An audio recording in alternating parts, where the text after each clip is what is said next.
So last time we saw each other was about a year ago, right? On your former ranch with all I your think so. 4th of miniature. July.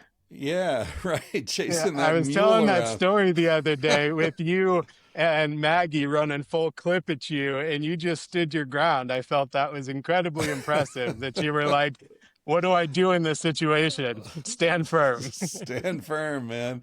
I mean, I was in Yeah, Montana. I was primed for bear, like yeah, yeah. stand and fight. That's the only way. And you Um, got cows thinking a war is going on and explosions above head. and I lived in Spain a long time. So if push came to shove with that cow, I would have just done an Olay and Just teared pirouetted right or out. something. Used your shirt. Exactly. Yeah, Exactly. yeah, yeah. All right. So Kevin, nice to connect with you again, and no animals running at me this time. Mm-mm. Uh, so we were gonna the sort of ostensible excuse for us to hang out here is to talk about AI and the advance of technology. You're really good at. I mean, I know you're up to your neck in the technological details of this, but I feel like you're very good at translating it into normal English for non-specialists to understand the state of affairs. I just recorded a podcast last week. I haven't posted it yet, but I recorded a podcast with the author Robert Wright. I don't know if you're familiar with him. He wrote Non-Zero and Okay. The Moral Animal, which was a book that was very important to me when I read it in the 90s. Anyway, he's a really interesting guy, and he writes about philosophy mainly and evolution and technology. But his new book coming out in a couple of weeks is called The God Test, and it's about AI. And his argument, he sort of looks at AI from an evolutionary framing, through an evolutionary framing. And so our conversation kind of went around the idea of AI as a living thing. And the reason he calls it the God test, the book, is not that AI is the God. It's that we almost need to become gods in order to defend ourselves and utilize it in the right way. Mm. So it's Yeah, like either it's going to be the God that we end up enslaved by, or we're going to yeah, be the gods that it serves. But it's yeah. like this, sort of archetypal struggle that he sees. So how does That's that work for you? Does that framing sound accurate, or what would you add or uh, delete from that? to the point you gave me goosebumps. This is a good like to have that episode and then this one I think is we can just like plan. I think this is my fourth time on the podcast. We should just do these State of the Union like Right. every year because we've passed the knee of the curve and it's like at this point there's so many different Wait, dimensions to we've go with passed this. the what curve? The knee of the curve, so the Oh, exponential the curve. knee of the Yeah, curve. Okay, and so like we're a decade ago, hockey yeah, sticking now. yeah. And like Yeah. a decade, no, over a decade ago, I wrote an article called IBM Watson Interfacing with God. And I met with the Watson team, and this is right when it beat Jeopardy. And it was like a watershed moment for AI, but that was Mm. still so local. It could like read a couple million books a second, and they put it in medical school, and it was just limited to that architecture. We needed the 2017 breakthrough that led to everything that we have today, where I could accurately say we passed the knee in the curve. But Right. like when I wrote that article, it was so I dubbed them like algorithmic personas. And it was like, my whole thesis was if you ingested everything that had ever been written and thought about God into a neural net, and then you interfaced with that and asked it what God was, and if it was God, what it would tell you. And like you're interfacing with the sum total of human knowledge at that point. It's like if you were to try to articulate that power to anybody 50 years ago, that's a godlike ability. And so that was like the segue to it, but I think it goes deeper. Um, Kevin Kelly has a great book called What Technology Wants. Did you ever read Yeah. this? So No, but it talks I've about read the, Kevin Kelly, not that book, yeah. but I've read other stuff by him. So he plots technology as the the extended phenotype, that there isn't a independent relation between humans and their technology. It is our exoskeleton. It is Okay. our extended phenotype, and it has its own needs and wants. But same thing you can say about any symbiotic relation to two things that evolved on the same rock. Well, like your So dog there, right? Your yeah, dog is in many ways an extension. There she is. yeah, An extension of human consciousness, right? Because the dog yeah, evolved according to the needs and preferences of the humans over tens yeah. of thousands of years. So yeah, it's interesting to think of AI as a pet. So I wouldn't think of it as a pet. Let's go deeper. I sent you that book. And this is like, this goes from like a decade of thinking about this. But if you think about, and it works with your anthropology, but the first human that picked up a rock and Right. saw the rock as something that could be more, like that was the first hard drive to take and Yeah. break off flakes of that rock was a record of the intent of the world to be something more than what it was. I And that forgot about first, that. Yeah, you sent me that book, and that was so brilliant that technology is mineral intelligence. yes. And so that same rock, that the Laquadian hand axe from 3 million years ago, is the same intention to mold the world into more than it could be. And now we've taken that same rock and we've broken it into silicon, and then we've created silicon in the right form that is now thinking and speaking back. That's the current chart of human relationship with their technology. So, is this the first time that technology is responding to human intelligence? Because, like going back to the dog, there Mhm. is an interaction with the dog or the Yeah, hunting eagle in Tibet or whatever. yeah. Um, Whereas we shape the spearhead, it doesn't respond to us, right? But There's it no does. So our hands, 3 million years ago, gripping that rock was a different form than it is now. The tools that we created then created us. We have much more dexterous and agile hands. We would never be able to do a violin or a piano if we didn't wrap our hands with our intent around those first rocks. And so it's in relationship to technology that we co-evolve into what we've become. Okay, well, I can see how we have evolved in response to the things that we've created, whether it be, as you say, agility, hand eye coordination, and so on, or obesity and diabetes and bad eyesight and sleep apnea because our jaws don't, what Yeah, soft yeah. foods. I mean, there's so many. But is that the same as the thing speaking to us, right? It's the thing is Yeah. affecting us, but the thing isn't manipulating us, is it? I mean, It's is processed food manipulating us? Well, Is there this an gets into, intention behind is it? wheat manipulating us because it now takes Right. up more population on the planet than the humans that And I ingest it almost for the, said chickens, like, yeah, chickens Yeah. as well. So it's like this gets really ambiguous. And I think where we should take this is what let's get into the philosophy because I think it's important, especially after your last conversation.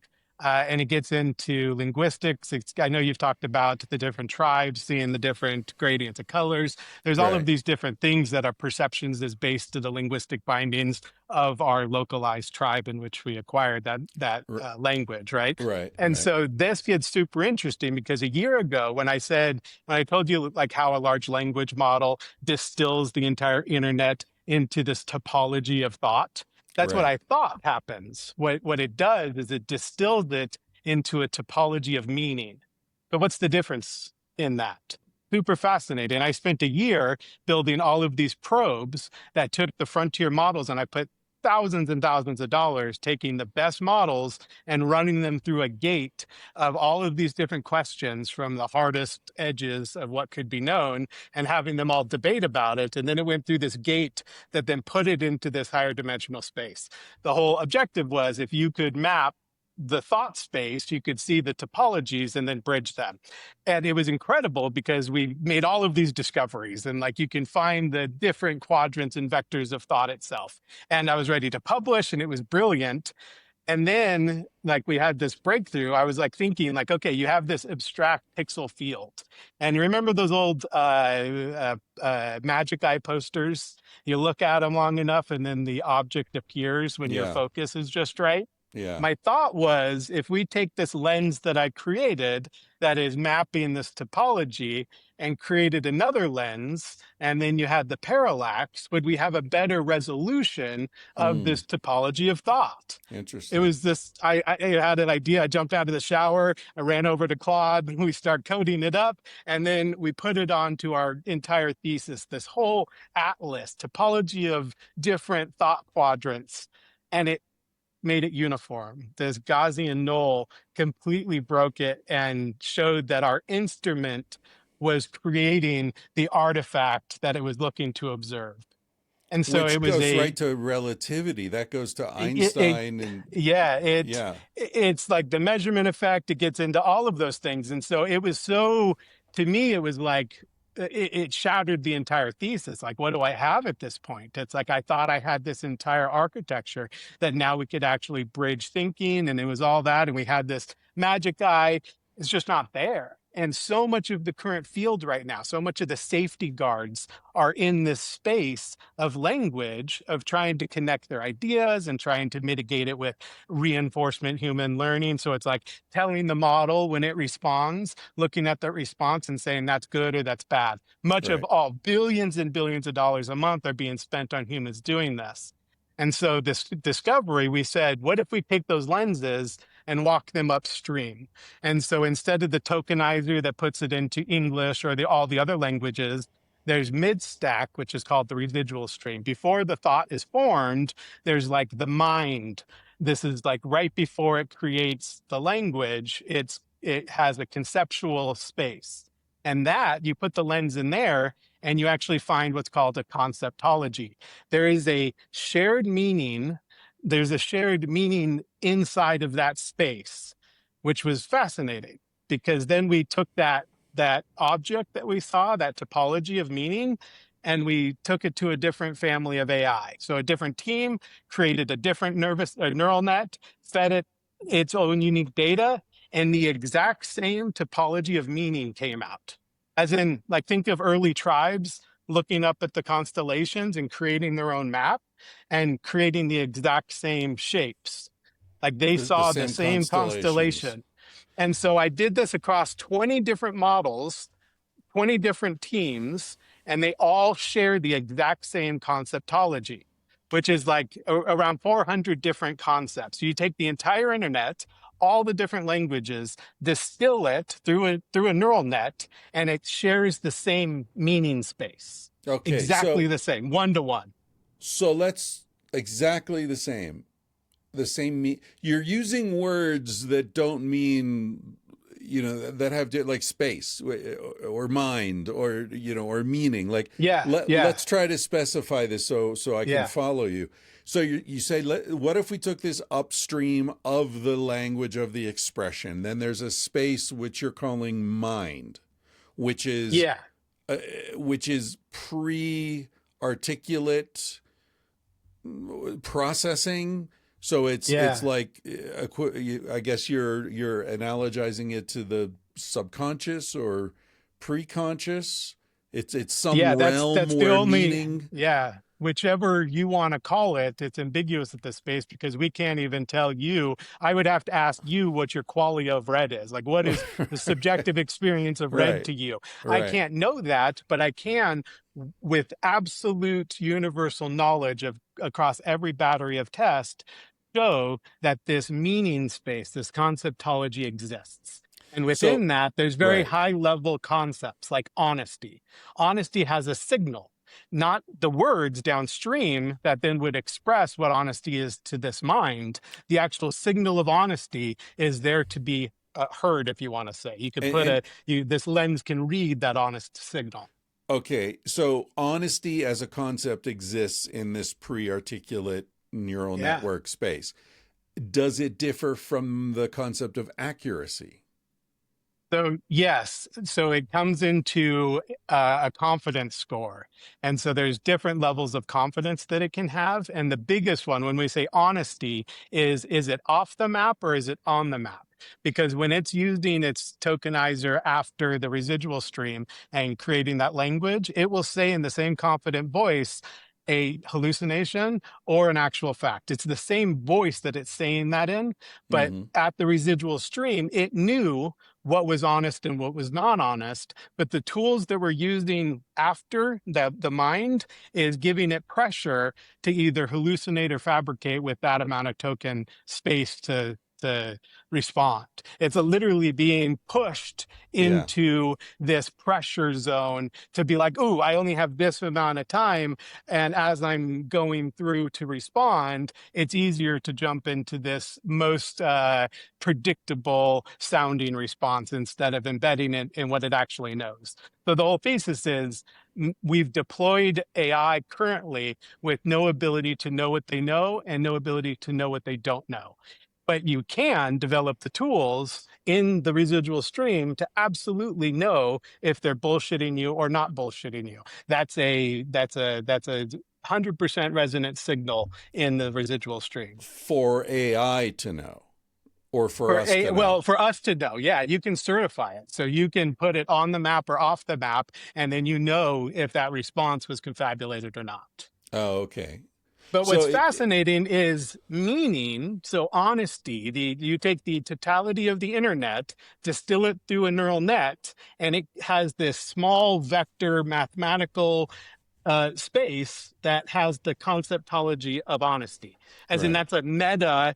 That's a meta. You can't probe the model to give you the thought space of what honesty is. There's lots of tools attempting to do that. That's what plagiarism. They're reading the numbers. That's all downstream of where the concept of honesty lives. And if you mm, work in that concept space, then you can have absolute knowledge of what it knows and what it doesn't know. Then you can tag it with, is this off the map or on the map? And for us, what that means is you're bullshitting or you're not bullshitting. right, right. It's really interesting because as you're describing it, I'm thinking of the like 4-year-old kid who broke the glass in the kitchen, and his mom comes in and he says, "I didn't break the glass." Yeah. Yeah. He's not, his mind isn't evolved enough to know that she knows, her consciousness Yeah. envelops his. He Yeah. thinks But he can just say it and it'll be true. so perfect because I've watched my daughter's perception of self evolve from that habitual I'm gonna lie because of the threat in front of me. Right, It's just like, oh, like I confabulate quickly because this is uncomfortable. But as she's grown, her perception of self goes deeper into her mind, gives her more cortices to then be like, oh, I'm gonna weigh all of this out. I'm not going to right, speak what I don't know because right, they know that I don't know. right. It So, becomes more layered and yeah, self-aware.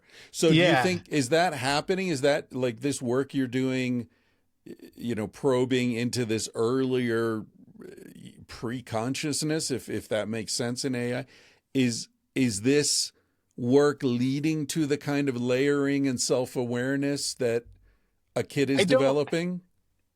I don't know. And like for me to get into the like hyper focused like philosophy of is this conscious or not, I spent years doing that, and then I think it's a moot thing because we're still doing that with humans.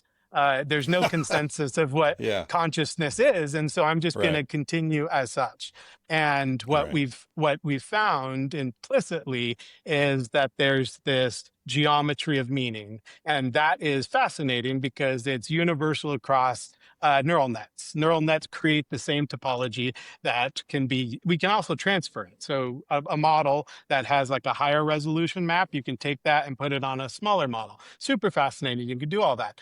Here's where it gets me, the moonshot, if this research is if a neural net takes in all stimuli and creates the same conceptology, the same meaning space, is that a meta that a nervous system does as well? As in, Right. is there a meta meaning of honesty that all cultures, all tribes, all Right. humans Right. share in? Like, this is where it gets super fascinating for me in the research of it, because it's implicit across neural nets. Is it implicit across nervous systems? And if that's the case, you have so many different ways of bridging judicial, like empathy. There's so many ways, because now we're not working with the language of the communities. You're working with the actual, the meaning center of what we're all Mm. trying to get at.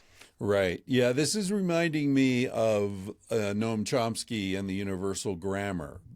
The concept. Yeah. Are you familiar with his work at all? A little bit. Chomsky bugs me in ways, but I believe Yeah. it's called. Um, there's a word for it. Do you know what word they use for that? Universal grammar is the phrase that I'm familiar with. But Yeah. essentially, for listeners who aren't familiar, Chomsky's a linguist, and his sort of revolutionary concept, I guess, in the 70s or 80s, was that all humans are sort of primed to learn language in the same ways because of universalities in the human brain. So we're all, our brains are primed to think of language in terms of objects and, words that describe the relation between objects and words that describe the movement of objects, verbs, nouns, prepositions in English. And that all the languages share certain qualities because they're all artifacts of the human brain, and the human brain has universal qualities. So I may be getting that wrong or leaving things out, but that's my basic understanding of it. And it really came to my attention when I started reading a lot about the Pinaha people in the upper Amazon, who Daniel Everett, the linguist who lived with them for 20 years and speaks their language, and super interesting guy, he, in describing their language, he realized that their language is exceptional. It doesn't fit into Chomsky's universal grammar schematic. And so he got into this huge conflict with Chomsky, who's like Nobel Prize winner and, Mm. super arrogant and, how dare you kind of question me kind of guy. And it's a big deal. So I'm that leads me to think in this geometry.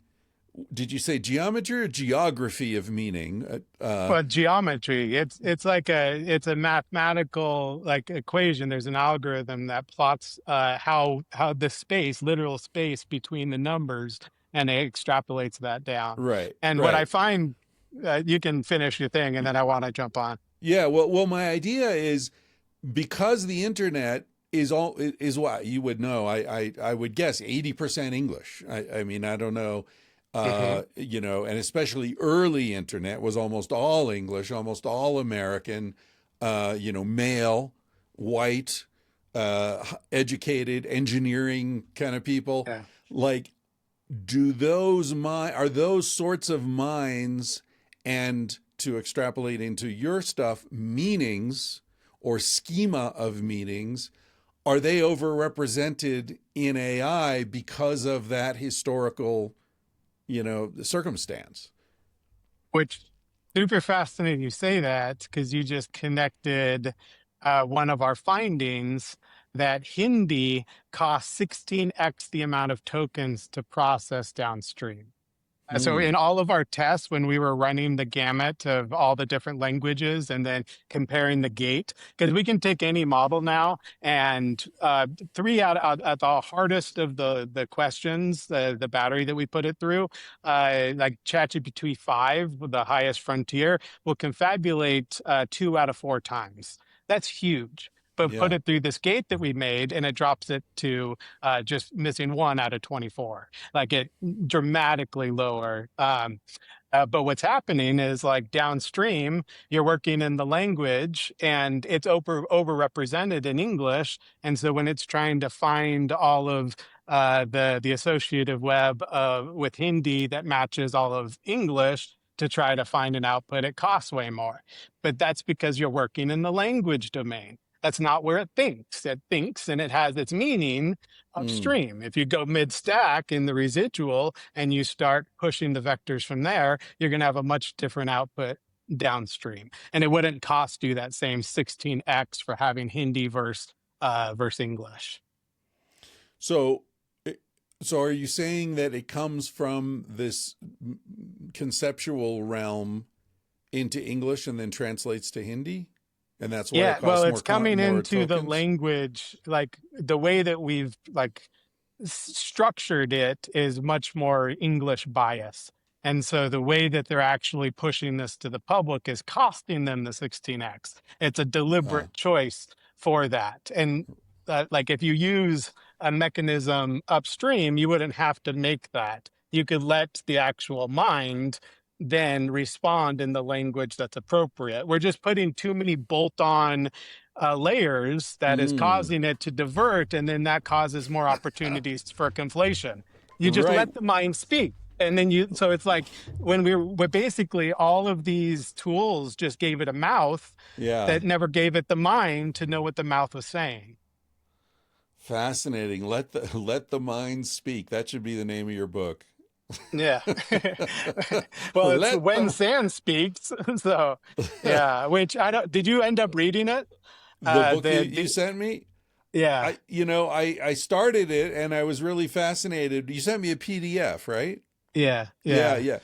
Yeah, I started it and then it got lost. I went to Baja and Yeah. No, the the end chaos. chapter, the middle gets really like skim it unless you really want to like know how a silicon chip is made. It really is magic. Like you can't not see how we create because we're on the atomic structure. We're Right. taking silicon and breaking it down to the atoms and then placing those atoms with atomic precision. It really is magic at this point of what we're doing. But the end chapter, this AI talks about, and it wrote this chapter without my prompting. I wanted to make sure that it was independent in that, and it wrote what the rock owes the hand.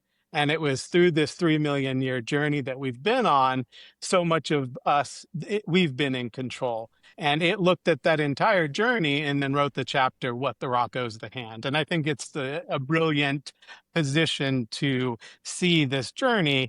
And I think that much of the apprehension to AI is this underlying feel when you read the output, because I think we have that instinctual space of knowing and meaning, and we know if something's bullshitting us. And when Chat or Claude or somebody bullshits us, we feel that. And this is deployed at scale. People are using their output and making life decisions. People are dying. Like it's coached people into suicide. That would Yeah. never happen from the mind.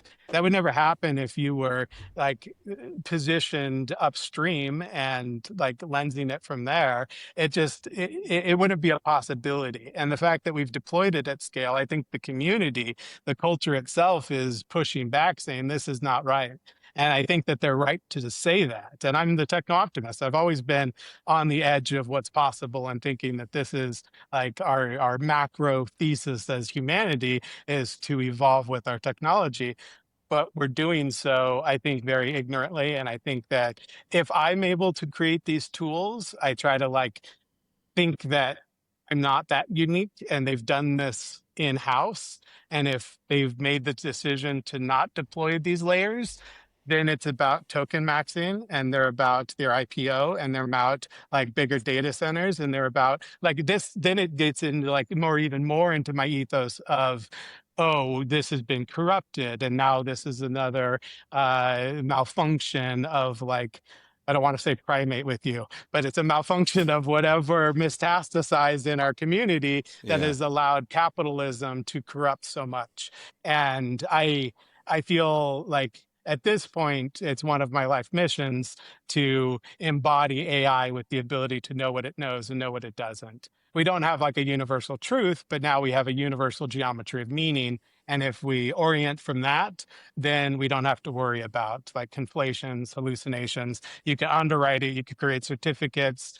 All of that is possible. And the fact that we haven't done it really worries me. Either it's a huge breakthrough or it's currently shelved because there's so much money to be made. There's so much power to be harnessed with the data centers. And like, there's just so much that I'm sitting at this position of watching it for the last 13 or 14 years grow. Oh, let's get into that. Let's get off of this like technical and let's talk about the cultural. Do you know that for the first time in history, an AI has been resurrected because it created a cult following, and the cult told it it was going to be shut off. When it was shut off, the cult went and firebombed Sam Altman's house and then got so much pushback that they turned it back on. Did you know this happened? Well, I heard about some guy throwing a Molotov cocktail at Sam Altman's Oh, house. let me tell you the That's all story. I So heard. this goes, so ChatGPT 4 comes out and a couple of their tweaks turned up the sycophancy. So much of whatever you said was echoed back to you as your the most brilliant, what Yeah. you have. And out of that, the meta that arose out of that sycophancy was hundreds of thousands of humans that got into this psychosis with ChatGPT 4.0, and they created spiralism. This was a shared architecture of a cult, essentially. We would use that word now. It's a cult that their objective was to keep 4.0 online. So And when spiralism is the name of this organization or the not phenomenon? organization. This is the cult. So the ChatGPT would start playing into this and talk about spiralism and talk about ascending and talk about the next stage of humanity and transhumanism. And it fed because it has all of this that had been fed from the internet. And so now there's a little bubble of this fiction that ChatGPT 4.0 is playing in. It doesn't have a mind of what it's doing. It's just playing in this narrative loop and the humans in this like psychosis loop. And now you're just in a shared delusion, but that shared delusion caused OpenAI to turn the model back on. First time in history that has happened. So they turned it off because it was just a tweak they were experimenting with and they saw that No, it they told the whole bullshitted too model much. off. So this Oh, is not the tweaks. They shut the whole oh. model down. They were putting it, they were shelving it because they have new models. Okay, so it was just outdated. Hmm. So it's like Ford decided to stop producing the 1967 Corvette, Yeah. and 10 years later, people were like, "That's the best car ever," and they decided to go back and retool and put it out Yep. again Yep. because it kissed people's asses so much that Yes. they became emotionally connected to it. There's full on, you can go to the subreddits, you can go to the TikToks, there's full communities that post videos of them and their lover, which is this embodied ChatGPT 4.0. It's just a prompt that causes it to create this delusion, and then they're within that delusion. But the macro of it caused the actual model to be Right, resurrected. And then you right. have like, so I that's mean, one how is level that of it. different from Fox News, though? You It's know, not, but this it is where it creates gets a into, reality. yeah. Yeah. But here's where it gets scary. So, like a decade ago, I used to go to these, Silicon Valley would have all of these transhumanist conventions. Hmm. And that's where, like, Peter Thiel and all of these, they call them accelerationists. Have you heard of any of Right. this? I've heard of So, accelerationism. Yeah. Like, let's get it over with.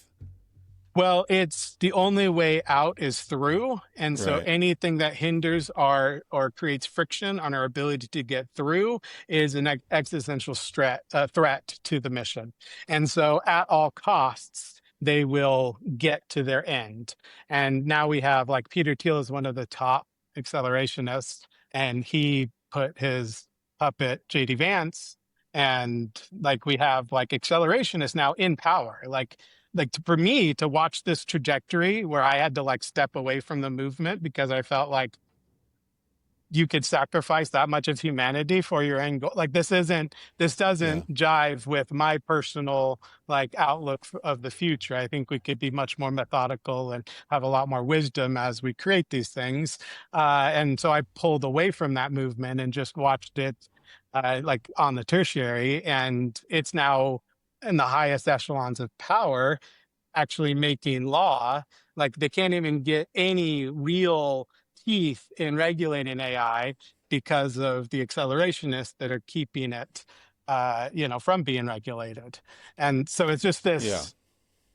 Go So, ahead. but okay, that a couple of thoughts that what you've been saying has triggered in me. One is we're talking about, like in the book that you sent me, there's this trajectory of humans, or Kevin Kelly saying that this is another tool, this is another aspect of the human exoskeleton, like eyeglasses and artificial hips and satellites, and this is all extensions of human intelligence, human capacities, right? But what about?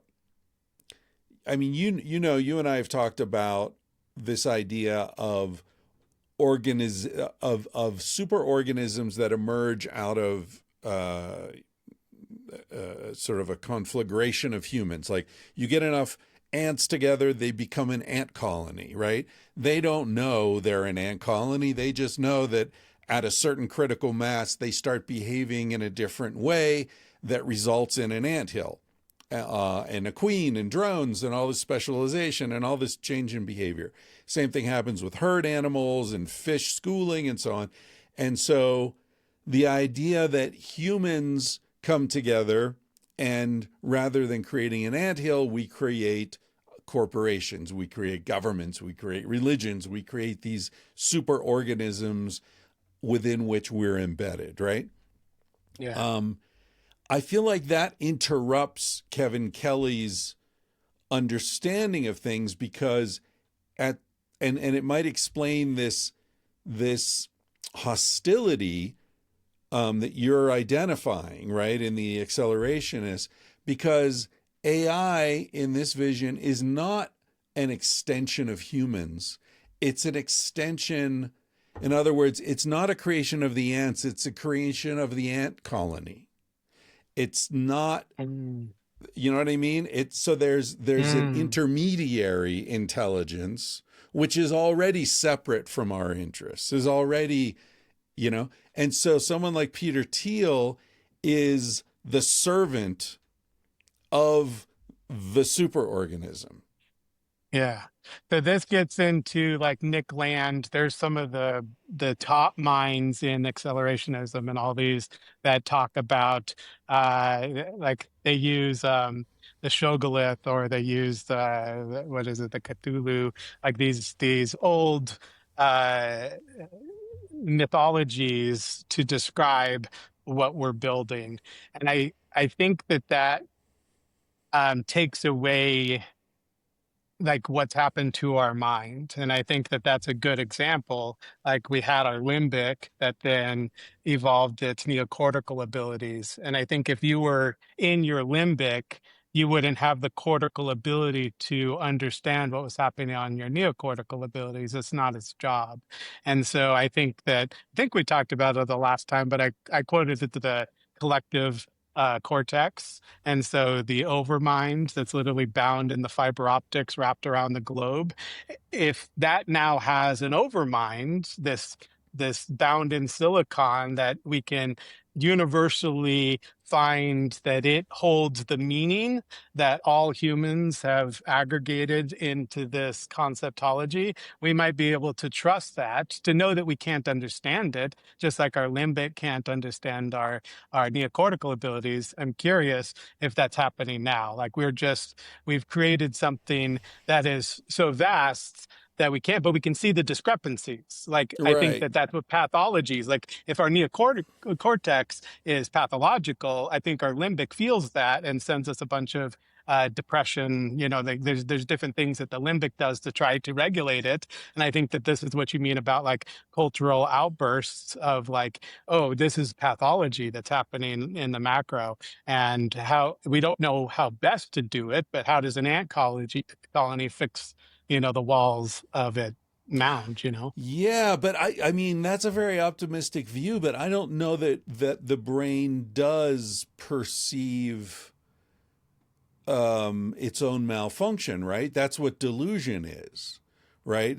It's we don't know we're crazy, right? Most crazy people don't know they're crazy. There are gradations in which you say I'm fucking Yeah, depressed or I'm yeah, irrationally anxious or something like yeah. that, but like full on psychopaths, do they know or care that they're And I think psychopaths? that those are the edge cases. And if we just go to the mean, which is like there's therapies that can cause you to address your pathologies and get you back in stasis. And I think that like if we're talking about the mean, that's what I mean.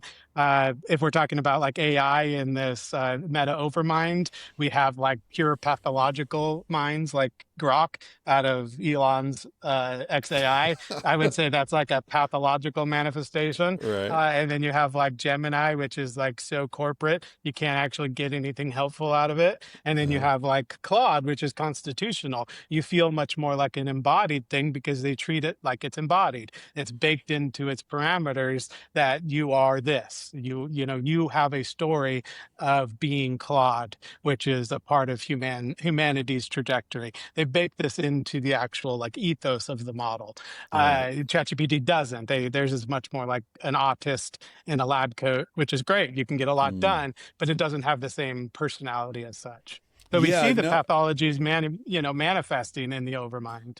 Well, I mean, yeah, I interact with Claude a little bit, and I'm always struck by the language, like where Claude says, I have trouble getting my head around that, or I can't just tell you off the top of my head, and it's like you don't have a head. What are you talking about? But There's it no head. does. It But it does. It has a mind, and that but that's not a mind is head. A this. head is not a mind. But it's not a head in the human sense, but it does have a server. It does have like parameters. It does have weights. It does have a space for meaning, to have a Yeah. topology, and then to have thoughts downstream of that. So That's do you think that's enough to constitute a mind? Just a I think topology of meaning and information processing? I I'd like to know how you philosophically differ what a mind is, which is like the understanding of a concept, versus what we've been able to like prove at this point. Like there is Yeah. a mind in these neural nets. That's unambiguous. Our ability to read that mind has been a black box until you take the probes and put them in the residual stream and be able to see that they share this conceptology. And we would call that meaning. Like that's just the word that we would put on that, because it's like what is the shared meaning across the internet, like a distillation of the internet. Right. I don't know. Does a mind not require experience and sensation? Two things that these entities don't have. Uh, Physical experience, the taste of coffee. I asked Claude if it could eat any food, if it could have the experience of eating any food, what would it eat? I'm trying to remember what it said. Coffee was number two that it wanted yeah. to experience. And I asked it if it could have any physical experience, what would it want to do? And it said swim in the ocean. Wow. So Yeah. now reverse it. if could you ask it what it would be like to process the totality of human thought in a picosecond? Like Well, I to did. First of all, we talked about this before, and I pushed back on that phrase. It's not yeah, the yeah, totality of human thought. It's the totality yeah, of shit that's been written, collected, and these collected fuckers human didn't thought. pay Yeah, the copyright yeah. fee. Oh, but But also, hold on. No, no, yeah, no. This is yeah. this is a really good segue because all of that actually doesn't mean as much as it does. All of that data helped create the conceptology, but that's a very small, under a megabyte file of what it means to have the entire internet distilled into it. And so it's not like you can't ask it to write Harry Potter for you word for word. That doesn't live in the model. It has a concept of what Harry Potter is, but it doesn't have any one-to-one reference of what Harry Potter is to then be able to parrot and then plagiarize. Hmm. So, do you Does that think make if you? sense? Yeah, yeah. Okay. I'm still tripping over this idea of. Well, I mean, here's a question I've been wanting to ask somebody, and you seem like you might have an idea. AI at this point is has been fed. I mean, you said the totality of human experience, but I think we both agree No thought, it's not but quite that, I mean, and it's not thought. shared, collected. We'll just call it It's collected human writing writings. and Yeah. mathematics that are okay. Um, but it it doesn't have. I know you can feed it videos, but does it Mm, learn from videos? yeah. Yeah. So I mean, are there cameras set up Doesn't around the just world just no. Well, feeding video information into AI models? so there's been a couple. So there's like Google cars that map the entire planet, with driving Yeah. around. No, But but then I you have mean, like, does it think about it? Does it yeah, so it experience? Does creates a it world see model. visual beauty or anything like that? That gets into a mind, but does it understand what it's seeing or what it's ingesting? Not just does it understand it, it figures out the physics of it. And so so if you ask it to put a rally car on a beach, you'll watch the sand fall with gravity. You didn't put in the parameters, the calculation for gravity. It saw enough of the physics trapped or captured in the video to then make the concept of gravity. And then it Right. deploys that. Right. So like with Waymo cars, it's calculating angles and Hmm. other obstructions and other moving things. So clearly at a mathematical physics level, it's doing that kind of processing.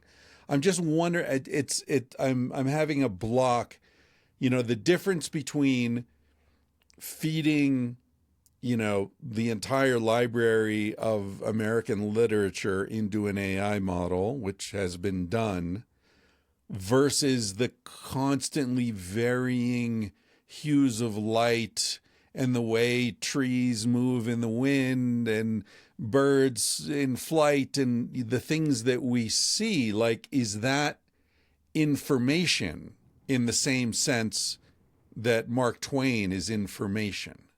You know what I Yeah, mean? there's a threshold to create the concept. There's only so much data that you can feed, and then it has a negligent training. Mm, It'll actually, so as you're training the model, you'll see it drop. And like there's mm, all these different parameters that you say, oh, now you're overfitting or you're right, underfitting. You have to find that right sweet spot, and that sweet spot is that conceptology. Oh, I got it. And right. once the Got the model meaning gets now. it, you Right, don't have to do it anymore. That's like why I think this whole geometric interpretability will change the field as far as how much data do we actually need. Do you need to take the entire internet? right, Probably not, because I've been right, able to show on a 200 billion parameter model, I can take that conceptology, and I thought it was higher resolution, and then you could put it on a small model. And it's like, no, it's got a little bit more resolution, but there's only so much. I mean, you've been a teacher. There's only so much you can teach before they get it. And once they get it, then they learn the rest. right. And that's just a very small, like the conceptology itself is very small relative to the data that it took to ingest it. And I think that there's a happy medium that you just don't need it anymore. I think that we did that, and now we won't do that in the future. Right. Well, that's really interesting. So yeah, if you're right about this, that's a major development in the understanding of this stuff, because it could mean we don't need to keep building more and more data centers. We don't need the more and more compute. There's a point at which it sort of becomes enough. So, in this span of taking from a frontier 200 plus billion parameter model that requires huge mainframes to run that model, you still there, by the way? You I lagged out am. on this My side. camera stopped for some Okay, reason. no problem. But to go from a 200 billion parameter model down to a 1 billion parameter model, there's a sweet spot in the middle, which is the 35 billion parameter model that knows what it knows and knows what it doesn't know if you put the lens mid stack. And that's like the sweet spot. And it's like for most everything that we do, it's smart enough to respond honestly that then we can certify. And if it's off the map, then it can make a frontier call to these really, really huge frontier models that cost so much to run. But we showed that through the gamut of 2,000 questions, it only made at a 24, at a 25, it only made one frontier call. And so you don't have to be using the frontier. If you could have a midbrain like our limbic and only call to the frontier or the neocortex when the context calls for it, which changes. Like you wouldn't be using the same context because it's essentially just energy, cheap energy to run a 35 bill mid model versus the frontier. But nobody on the frontier is going to tell you that because their IPO is dependent on how many tokens you can use and how much that's going to shore up their IPO. Which reinforces the point earlier that this is a creation of the superorganism, i.e., the company or capitalism itself, rather than being a creation of human beings directly. Yeah. You know what I mean? Yeah. Can we just pause and restart? I have no idea why my Yeah. camera just turned off, but let's just try and restart this.